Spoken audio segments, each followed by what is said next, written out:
Hello everyone. आज के इस वीडियो में हम पढ़ने वाले हैं एंडोमेट्रियोसिस के बारे में। एंडोमेट्रियोसिस यानी एंडोमेट्रियम का यूट्रस के अलावा कहीं और प्रेजेंट होना। एंडोमेट्रियम क्या है? यूट्रस की इनरमोस्ट लाइनिंग, सबसे अंदर वाली लेयर को हम एंडोमेट्रियम कहते हैं। डायग्राम में मैंने शो किया है रेड कलर से एंडोमेट्रियम, जो कि यूट्राइन म्यूकोसा है।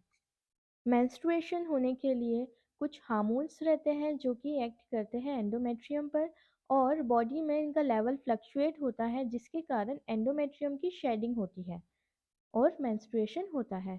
जैसे कि ईस्ट्रोजन, प्रोजेस्टेरोन, ये सारे हार्मोन्स रहते हैं। लेकिन एंडोमेट्रियोसिस में क्या हो रहा है? जो एंडोमेट्रियम है, जो यूट्राइन म्यूकोसा में रहना चाहिए सिर्फ, वो कहीं और भी जाके सेटल हो रहा है, जैसे ओवरीज में।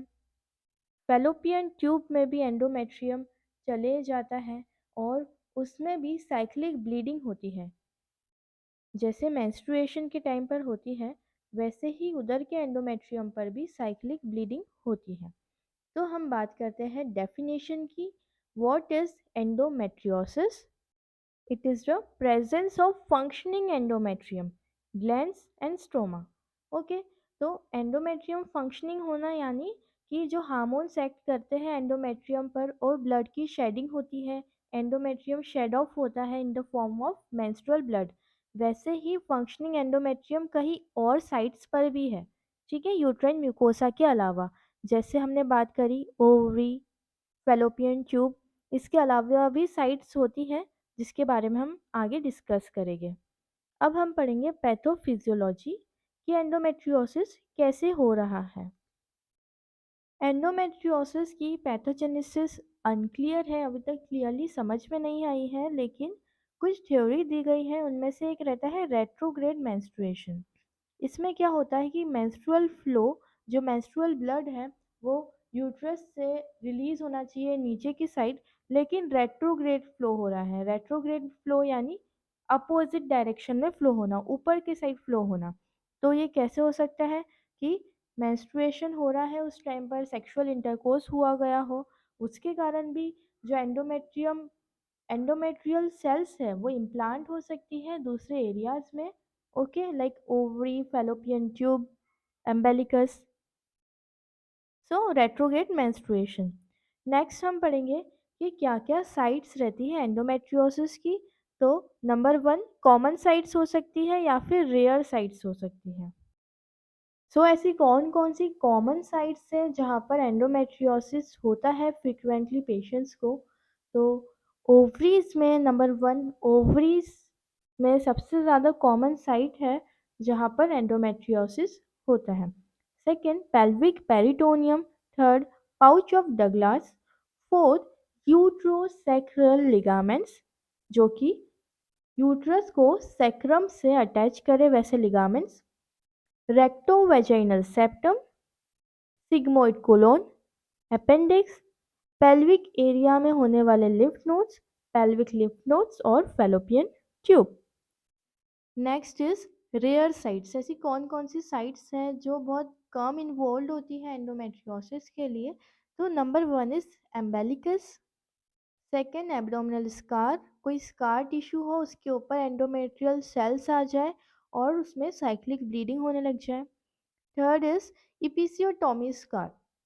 इपिसियोटोमी क्या होता है? प्लान इंसिजन रहता है डिलीवरी के टाइम पर, तो बाद में वो स्कार टिश्यू में कन्वर्ट हो जाता है। अगर उस स्कार टिश्यू में एंडोमेट्रियल सेल्स आ जाए और एंडोमेट्रियोसिस डेवलप हो जाए, तो वो भी एक रेयर साइट हो सकती है। लंग्स, प्लूरा, नेजल म्यूकोसा तक के भी एंडोमेट्रियोसिस हो सकता है। Next we will discuss risk factor for endometriosis. ऐसे कौन से लोग हैं जो प्रोन रहते हैं एंडोमेट्रियोसिस के लिए? Number 1 is low parity. Low parity का होना यानी कि चाइल्ड बर्थ बहुत कम दिया हो ऐसी लेडी, जैसे कि एक लेडी है जिसने 5 बच्चों को जन्म दिया है, दूसरी लेडी है जिसने एक बच्चे को जन्म दिया है। तो ऐसी लेडी जिसने सिर्फ एक बच्चे को जन्म दिया है, वो ज़्यादा प्रोन रहेगी, उसे ज़्यादा चांसेस है कि एंडोमेट्रियोसिस हो। Second, delayed child bearing.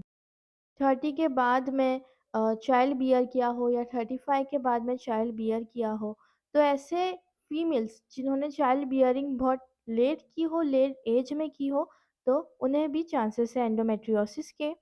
Third is family history positive हो, नानी को या दादी को भी एंडोमेट्रियोसिस हो पहले से, तो बच्ची को भी आ सकता है।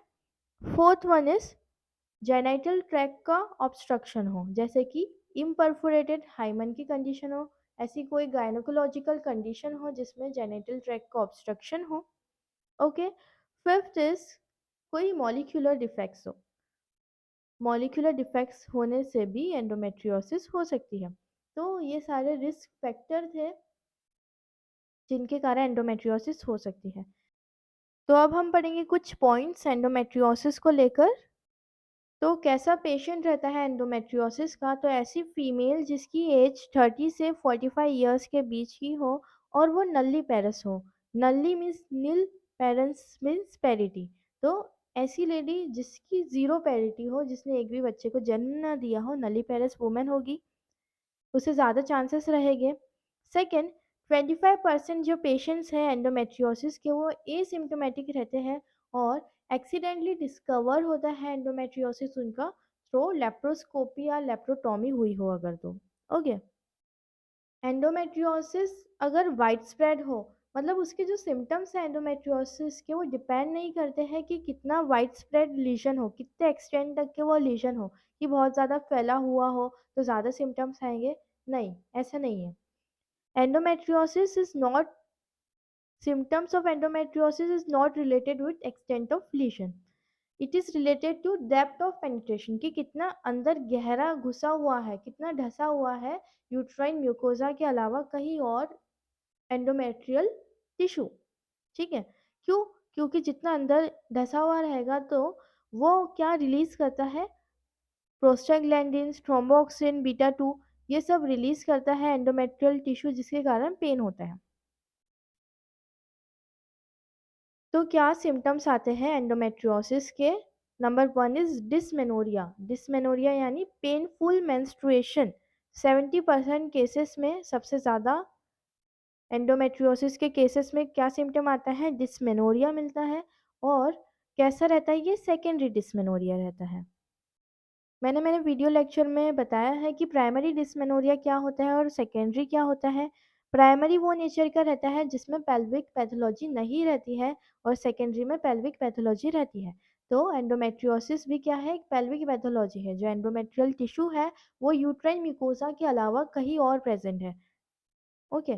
तो पेल्विक पैथोलॉजी इसलिए secondary dysmenorrhea. Second, abnormal menstruation. जो मेंस्ट्रुएशन का क्राइटेरिया है कि 28 डेज तक मेंस्ट्रुएशन की साइकिल इंटरवल रहता है, 28 डेज का, 2 to 7 डेज ब्लीडिंग होती है, 30 ml ब्लड रिलीज होता है मेंस्ट्रुएशन के टाइम पर। लेकिन अगर ब्लीडिंग बहुत ज़्यादा हो रही है, मिनोरेजिया हो रहा है, तो वो एबनॉर्मल कैटेगरी में आता है, जो कि एंडोमेट्रियोसिस में मिलता है। थर्ड, इनफर्टिलिटी मिलती है 40 to 60% केसेस में। ओके। कंसीव करने डिफिकल्टी होती है। Fifth is dish पेरीयूनिया।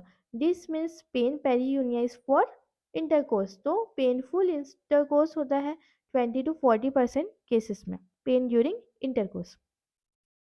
Sixth is dull nature का, पेल्विक एरिया में पेन बना रहता है, लोअर एब्डोमिनल में पेन, डिस्कम्फर्ट बना रहता है, बैकएक होता है। सो क्रोनिक नेचर का मतलब लंबे समय से बना हुआ पेल्विक पेन बना रहता है। ठीक है। तो ये सब रहे सिम्टम्स। जो डिस्मेनोरिया होता है एंडोमेट्रियोसिस में, वो मेंस्ट्रुएशन होने के कुछ दिन पहले से ही स्टार्ट हो जाता है और मेंस्ट्रुएशन के साथ और ज़्यादा बढ़ जाता है पेन। प्रोस्टाग्लैंडिन 2 अल्फा और थ्रोम्बोक्सिन बीटा 2 का सिक्रीशन होता है एंडोमेट्रियोटिक टिश्यू से, जिसके कारण पेन होता है। Okay. Next we will learn about the symptoms, जो कि जो ऑर्गन्स इन्वॉल्व है उसके कारण आ रहे हैं। जैसे कि एंडोमेट्रिक टिश्यू जो है वो यूरिनरी ऑर्गन्स में चले गया, यूरिनरी ब्लैडर में इम्प्लांट हुआ, या कोलोन में या रेक्टम में गया, तो उनसे रिलेटेड सिम्टम्स आते हैं। सो नंबर वन हम पढ़ेंगे यूरिनरी। तो यूरिनरी ऑर्गन्स में अगर एंडोमेट्रियोटिक टिश्यू है तो फ्रीक्वेंसी बढ़ जाती है, बार बार यूरिनेशन के लिए जाता है patient. Dysuria, dis means pain, uria for urination, जब यूरिन के लिए जाएगा तो पेन होगा, बैक पेन बना रहता है, और कभी कभी हिमेचूरिया भी हो जाता है। हिमेचूरिया यानी यूरिन में ब्लड आना। सेकंड, अगर सिग्मोइड कोलोन या रेक्टम में एंडोमेट्रियोटिक टिश्यू है तो डिफिकेशन के टाइम, स्टूल जाने के टाइम पर पेन होता है। सो पेनफुल डिफिकेशन, जिसे हम क्या कहते हैं, डिस्चेजिया। ओके, डिस यानी पेन, चेजिया फॉर डिफिकेशन। जब स्टूल जाता है पेशेंट, तो स्टूल के लिए जाता है पेशेंट तो उसे पेन होता है। इसके अलावा दूसरे सिम्टम्स जैसे कि डायरिया हो जाना, कभी कॉन्स्टिपेशन हो जाना, रेक्टम में से ब्लीडिंग होना, जिसे हम मेलिना भी कहते हैं, मेलिना यानी स्टूल मिक्स्ड विद ब्लड। ठीक है, तो मेलिना भी हो जाता है कभी अगर सिग्मोइड कोलोन इन्वॉल्व रहता है। थर्ड इज क्रोनिक फटिक, बहुत ज़्यादा थकावट होती है जो कि बहुत पहले से ही हो रही है। सो क्रोनिक नेचर की थकावट बनी होना। इसके अलावा सर्जिकल स्कार्स में अगर एंडोमेट्रिक टिश्यू है तो उसमें भी साइक्लिक ब्लीडिंग होती है और साइक्लिक पेन होता है। जो मेंस्ट्रुएशन के टाइम पर पेन होता है, उसी साथ में उसके जो एंडोमेट्रिक टिश्यू है जो दूसरे ऑर्गन्स में, उनमें भी ब्लीडिंग होती है और उनमें भी पेन होता है, क्योंकि वो भी कैसे है, फंक्शनिंग एंडोमेट्रियम है। फंक्शनिंग एंडोमेट्रियम जो कि मेंस्ट्रुअल साइकिल करवाने के लिए जो हार्मोन्स है उस पर एक्ट कर रहे हैं, रिस्पॉन्स कर रहे हैं। Next we will learn diagnosis, कैसे पता लगाएंगे हम कि एंडोमेट्रियोसिस है पेशेंट को। तो जो क्लिनिकल फाइंडिंग्स हमने देखी कि उसे सेकेंडरी डिसमेनोरिया है, डिस्पेरियोनिया है यानी पेनफुल इंटरकोर्स है, इनफर्टिलिटी भी है। तो ये सारी पेल्विक फाइंडिंग्स हम देखेंगे और क्लिनिकल फाइंडिंग्स के बेसिस पे भी डायग्नोसिस करते हैं। स्पेक्युलम एग्जामिनेशन करते हैं तो हमें ब्लूइश पाउडर बर्न लीजन्स मिलते हैं सर्विक्स में या फिर पोस्टियर फॉर्निक्स ऑफ वेजाइना में। ठीक है, और तो ये डायग्राम में मैंने शो किया है, ऐसे ब्लूइश कलर के लीशन मिलेंगे, पाउडर बर्न लीशन इसे हम कहते हैं, सर्विक्स एरिया में और वेजाइनल एरिया में मिलते हैं। ओवरीज में चॉकलेट सिस्ट होता है। कुछ इस प्रकार का सिस्ट मिलता है। ओवरीज में जो सिस्ट होता है उसे हम चॉकलेट सिस्ट कहते हैं, क्योंकि वो ब्राउन कलर का दिखता है चॉकलेट जैसा, इसलिए हम चॉकलेट सिस्ट कहते हैं। नेक्स्ट इज इमेजिंग, तो अल्ट्रासोनोग्राफी करवाते हैं, यूएसजी करवाते हैं, उसमें भी ट्रांस वेजाइनल स्कैन टीवीएस, जो कि ओवरियन एंडोमेट्रियोसिस डिटेक्ट करती है। Second, magnetic resonance imaging, MRI करवाते हैं हम, सीटी स्कैन से भी पता लगाते हैं एंडोमेट्रियोसिस को। अगर डीप लीजन है, अंदर तक गहरा है, तो एमआरआई ज़्यादा यूजफुल रहती है। अगर आपसे पूछे कि गोल्ड स्टैंडर्ड क्या है एंडोमेट्रियोसिस के लिए, तो आप सभी को याद रखना है, वेरी इंपॉर्टेंट क्वेश्चन, कि laparoscopy is the gold standard for endometriosis. ये बहुत बार एग्जाम्स में पूछा गया है। पेल्विक एंडोमेट्रियोसिस का क्लासिक लीजन को हम पाउडर बर्न कहते हैं या मैच स्टिक स्पॉट्स कहते हैं, जो कि कहाँ मिलता है, peritoneum of the pouch of Douglas में। ठीक है, ट्रीटमेंट की अगर हम बात करें तो कंबाइंड ओरल कॉन्ट्रासेप्टिव पिल्स देते हैं। अगर पेन वगैरह ज़्यादा है पेशेंट को तो उसमें रिलीफ मिलता है इससे। एक ड्रग है डानाजोल, वो देते हैं हम। तीसरा, सर्जरी भी करवा सकते हैं, सर्जिकल प्रोसीजर करनी पड़ती है, ज़्यादा डीप सीटेड लीजन है और ज़्यादा सीवियर एंडोमेट्रियोसिस डेवलप हो गई है, जीएनआरएच एनालॉग देते हैं। So this is all about endometriosis. I hope you understood the video. If you like the video, don't forget to like, subscribe to my channel. I'm Dr. Prachi and thank you so much for watching.